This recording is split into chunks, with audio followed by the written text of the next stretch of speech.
Life will give you whatever experience is most helpful for the evolution of your consciousness. And how do you know this is the experience you need? Because this is the experience you are having at this moment. I'm asking today, why do we let our mistakes overshadow our good decisions and accomplishments? What I know for sure is that mistakes are here to help define us. And when I started the Oprah Winfrey Network, I definitely made some mistakes, some missteps. If I was to write a book about it, I would call it Mistakes 101. I was hired in television, not knowing anything about it, having in mind Barbara Walters, but thinking, oh, okay, I can do that. Not knowing how to write or film or anything.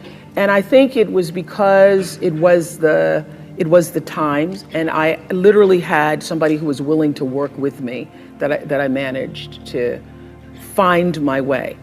But I had to find my way because the reporting never really fit me. And what did work for me, I'm this old. I'm so old that when I started that, it was a year of live action cam. And so it was like video cameras live. And so the news stations would do a live shot. They would throw to somebody live, even if nothing was going on. And what I found is, I wasn't so good at the writing part. But if I was just standing up and talking about what had just happened, it was really good. And then I started to feel, so I started in 19, working in television, became an anchor immediately afterwards. I could feel inside myself that reporting was not the right thing for me, even though I was happy to have the job. I got an offer to go to Atlanta. I was making $10,000 a year in 1971, but still in college, so I was thinking I was doing pretty good. I got an offer to go to Atlanta for $40,000, which I thought, it's over. I'm gonna make $40,000.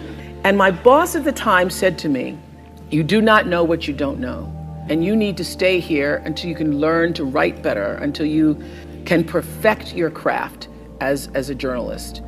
And so he said, and we can't give you 40, but we can give you 12. So to make a long story short, because I'd be here all day just talking about how it all came about, I started listening to what felt like the truth for me. I started to feel that reporting wasn't for me. But I had my father, I had my friends, everybody was saying, oh my God, you're an anchor woman, you're on TV. I mean, you can't give up that job. And by the time I was making 25, my father goes, well, you just hit the jackpot. You're not gonna make no more money than that. That's just it. So I was torn between what the world was saying to me and what I felt to be the truth for myself. It felt like an unnatural act for me reporting, although I knew that to a lot of people it was glamorous. And I started to just inside myself think, what do I really want to do, what I really want to do. And I will say this, knowing what you don't want to do is the best possible place to be if you don't know what to do.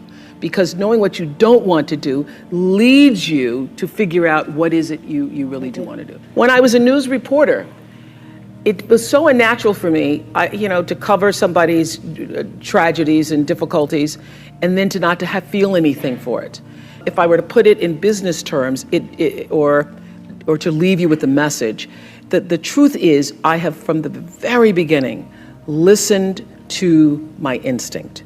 All of my best decisions in life have come because I was attuned to what really felt like the next right move for me.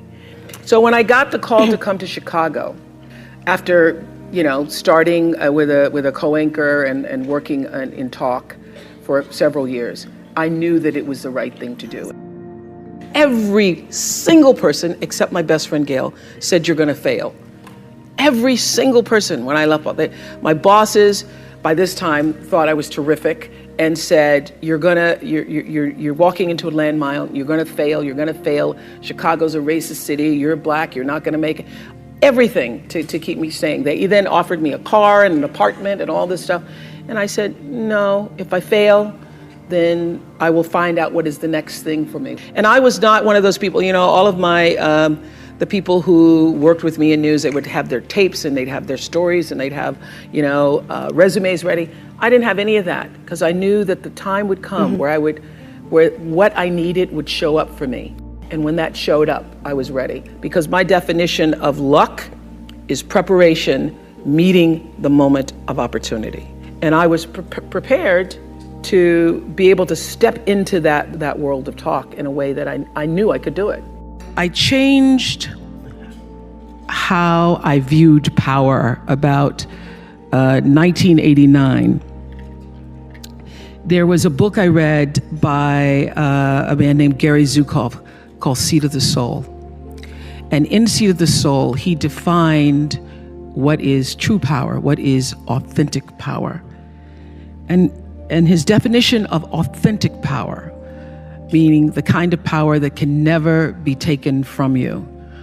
Not your looks, not your fame, not your money, not your square footage, but authentic power is when the personality, your personality, comes to serve the energy of your soul. When you are able to align who you are, who you've become in the world, with really what you've come to do in the world, when your personality serves the soul. So I thought a lot about that. That book was actually life-changing for me. And I was building a home in Santa Barbara. And as anybody who's ever built a bathroom or a home or anything, nothing ever happens on time.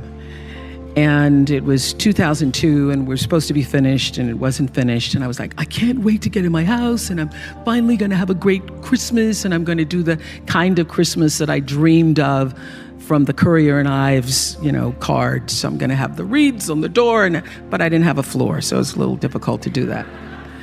So I started to think, if I can't do that Christmas, well, what am I going to do for Christmas? My house isn't even ready, and what can I do? So I started, as I was walking around through the trees, sitting under that tree, because my favorite time is to be alone with my thoughts. And as I was alone with my thoughts, I was thinking, what would be the next best possible Christmas for myself?